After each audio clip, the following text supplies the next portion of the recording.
my name in the Hall of Fame. Just want a big fat pile of money. Hi, welcome to Thoughts Like Rabbits. Today, who in Norrisville has the money? Okay,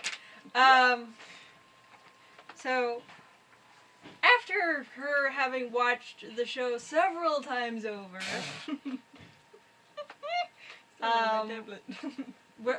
we're still. It is very hard coming up with things to talk about. But one of the things she noticed is that Julian apparently Julian comes from old money. She's actually looked into this and whatnot. Like, what are the signs that somebody's rich?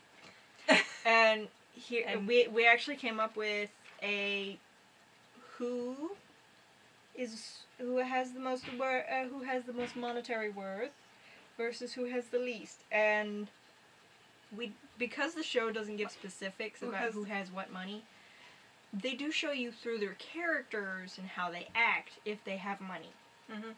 What they're capable of buying and things like that. Yeah. We figured that, like, the three richest characters that we see in the show are of the students. Bash. We're going specifically by students because the only adult we really see who makes because the show follows the students and like everything, like not the adults. So what we got is Bash Johnson. Bash is very obvious. They just state right out that he's super rich because his stepdad is super rich. And his dad despite his dad was making money that makes it old money. Yeah, it was built up over time and then passed down through the generations. And even though it's only technically 2 generations old. Bash, despite how Bash is very simple-minded, so he honestly doesn't really care that he has all this money. It buys him fun toys and stuff, but he has no idea what else to do with it. To him, it's just something, buy him a mini bike. Or a new piano that he could smash when he smashed before. He knows he has money, he just doesn't care. Yeah. That gets his stuff. Julian. We figure that Julian actually comes from very old money. I mean, his outfit is very clearly tailor-made. He tends to, and the top hat specifically can reach up to $500.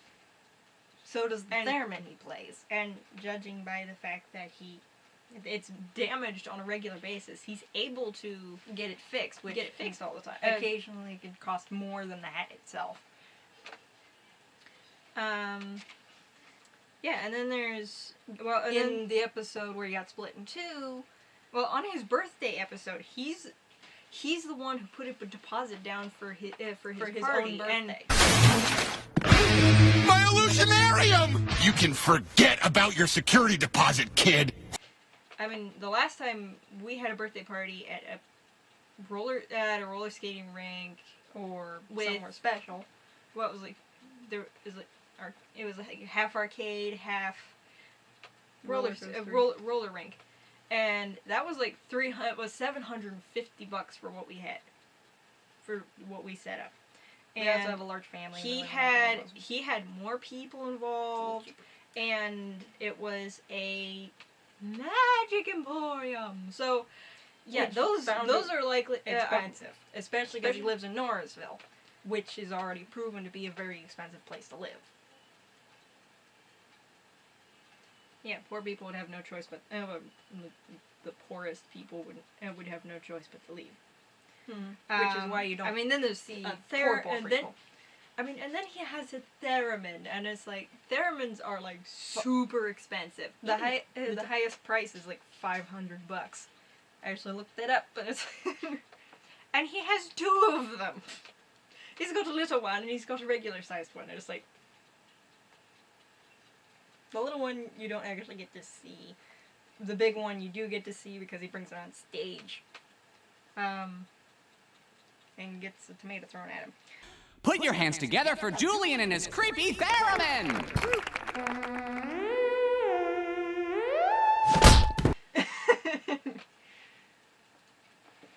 Yeah, he can afford most everything he needs. Then you get Stevens. Stevens, the first clue that you get that he's actually he has money is the fact that he is able to buy his own McSashley. Which is $299.99. There's $1,000 on him, right there. Julian doesn't care about the McSashley. So that's why you don't see him wandering around with one. But Stevens, he does buy it.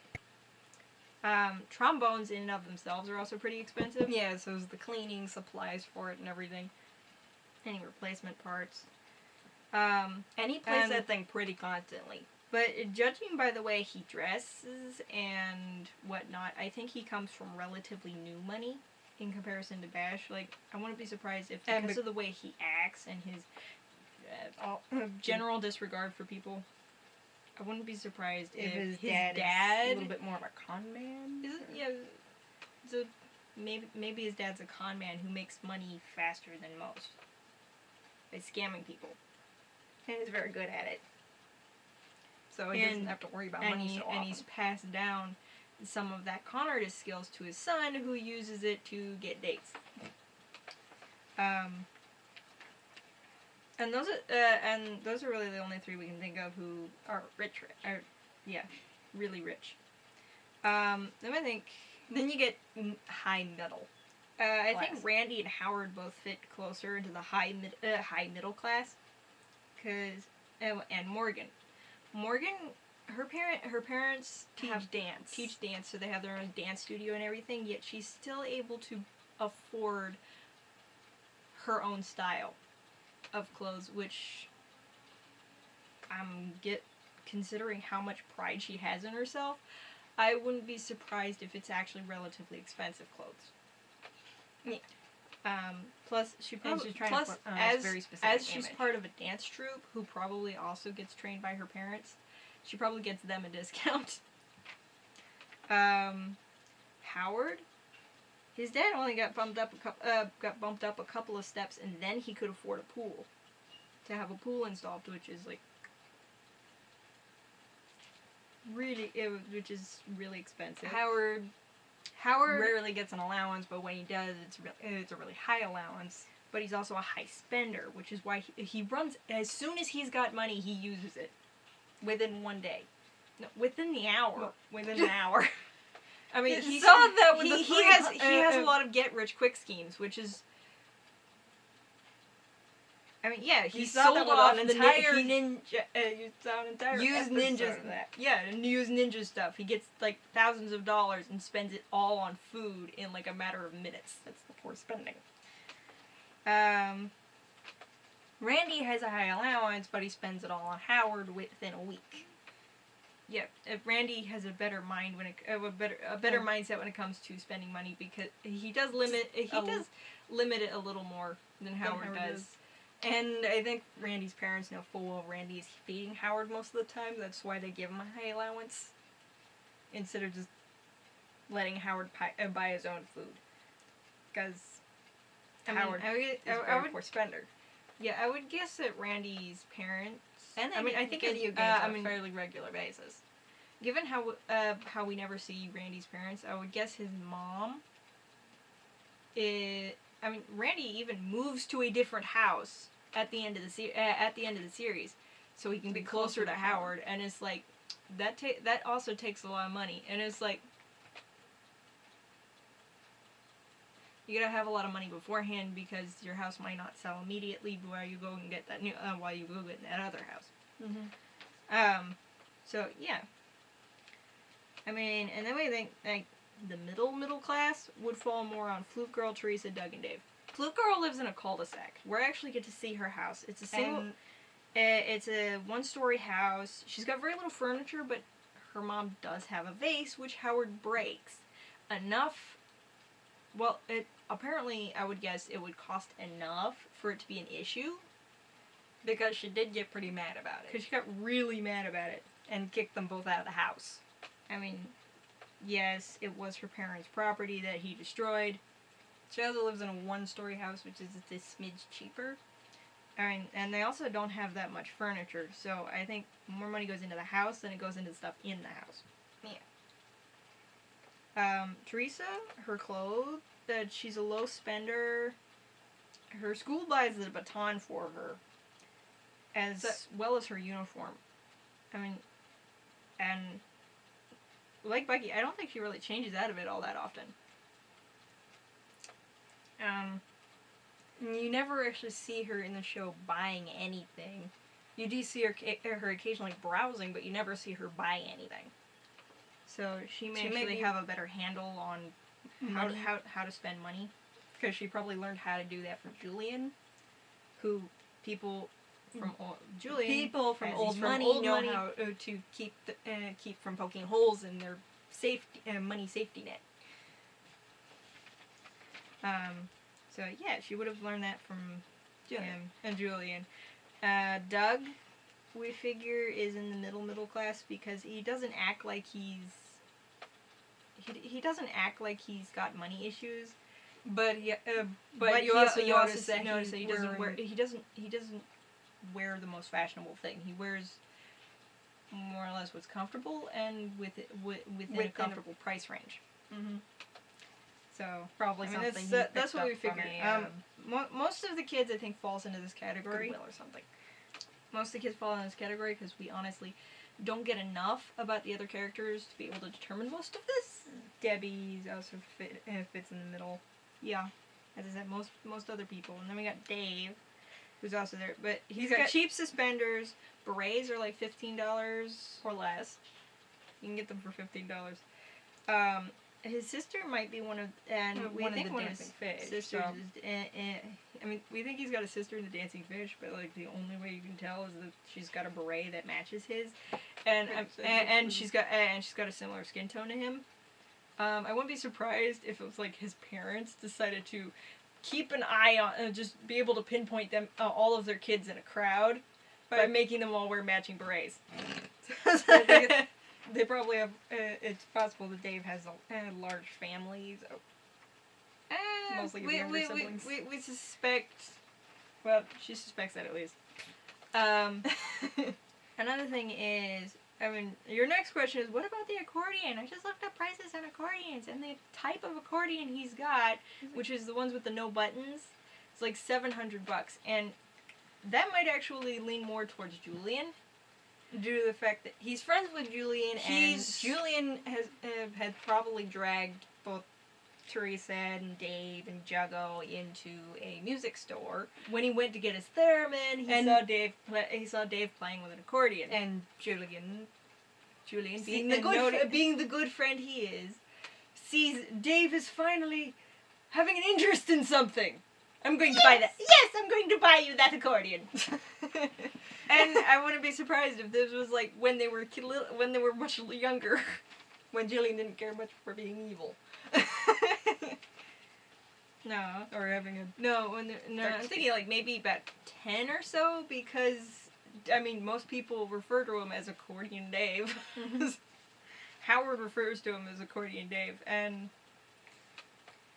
Randy and Howard, Randy and Howard, you can't really trust to name people because... Why is Blue Girl attacking? What's that girl's name? Plays the clarinet? I think her name's Claire. Maybe it's Annette. My name is Rachel. Rachel!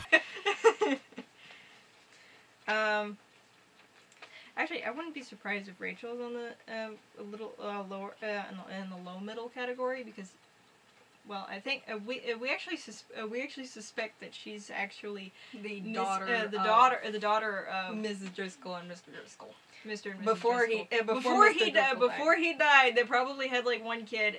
They probably had Rachel, and then she was probably a baby when he died. Because she's the obsessive affection that her Mrs. Driscoll has, and they do look very similar, especially when in their character designs. You look at the flashback of her and her husband before they even got married. So you look at their hair. And teachers honestly don't make enough. I mean, So it would stand to reason that they would rely on, her mom's income plus the fact that she's in the band would make sense as to the school is paying for their entire lifestyle. Mm-hmm. Then we move on to the low. We move on to the lower middle class.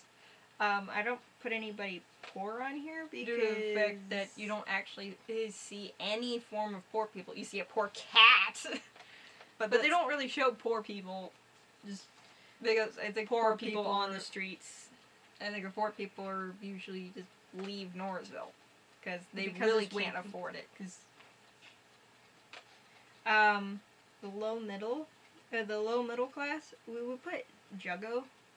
We would actually put Juggo down there because clowns have a really low income, and it's very likely that both of his parents are clowns, and he is also a clown, which means that when he's not in school, he's also getting paid for his time as a clown.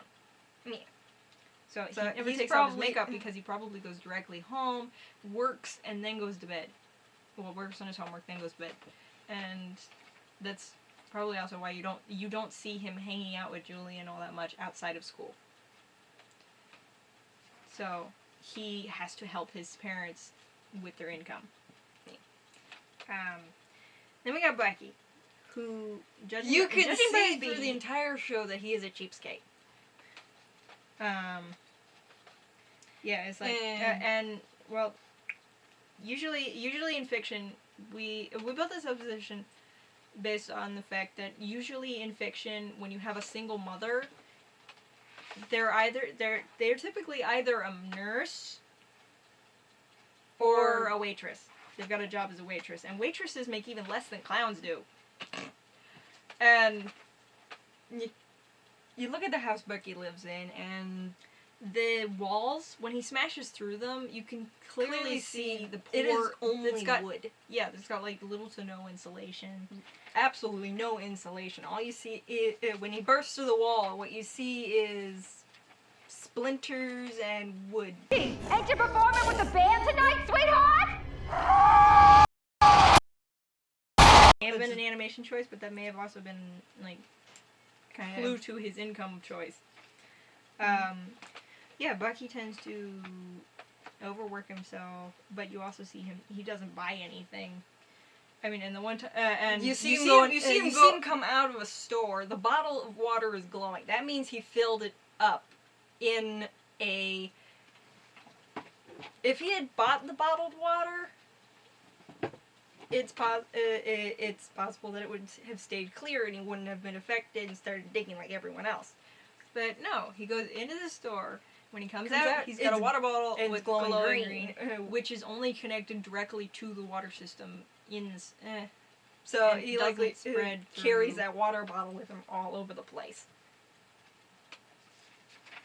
And When he goes to Whoopi World, he never goes on any of the rides, and when you do see him, he's just wandering and he's taking advantage of the free drinks. Anytime he does buy something, it's because Howard told him to buy it. Yeah, and Bucky's a people pleaser, so he's going to buy it whether or not. Well, if he even if he Does buy it, he's going to go for the cheapest possible thing on the menu. nachos. Go for the cheap the cheap nachos. Somebody owes me nachos. O's? I wouldn't say I owes you nachos. I can spot you nachos. Nachos for my bro. Care for a free prune smoothie, man? Ooh, I really tooted my own horn there, didn't I? What trumpet zing! That's all he's doing. It's more than likely he that's climbed what over we've the done. fence. We've done that too. We have experience in being a cheapskate. He more than likely climbed over the fence because it takes money to get in and to actually go on any of the rides. You also see Bucky coming out, and when he goes into the game hole, instead of buying his, paying up front and getting a bunch of tokens and whatnot, and playing the video games by himself, he waits for others to come to him or he waits for others, like Steven's a flute girl. That's why he was on the phone. He was waiting for them to show up and buy him some tokens so he can play video games. Howard, ditch the fizz! Dragon Fist at 4 o'clock! I'm on it! I'm soaked to the bone! Incoming sparkling waters in! Yeah, well, then he helps Howard beat Randy and Howard's game.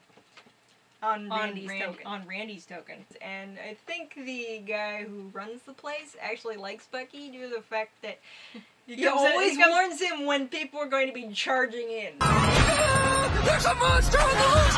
Everyone, stay in the hole! Ski cash cow, man. Ski cash cow.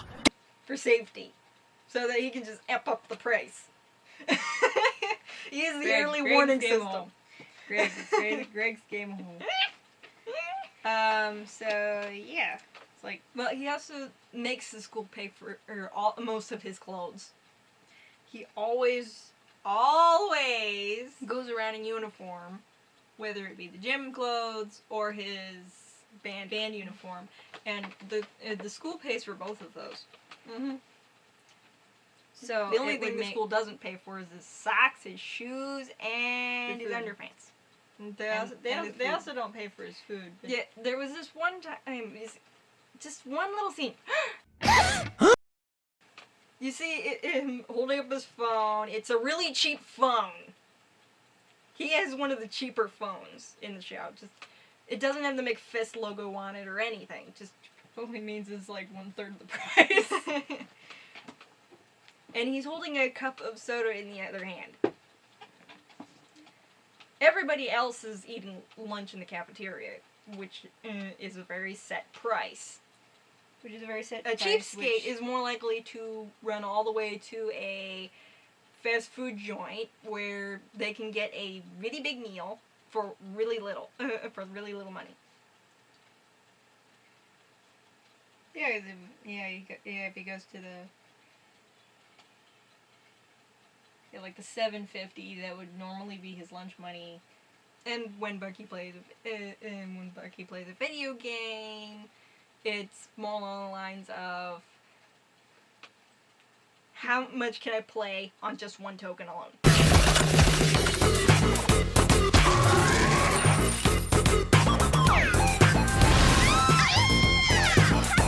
That's why when he walks out, he's got a whole ton of tokens on him.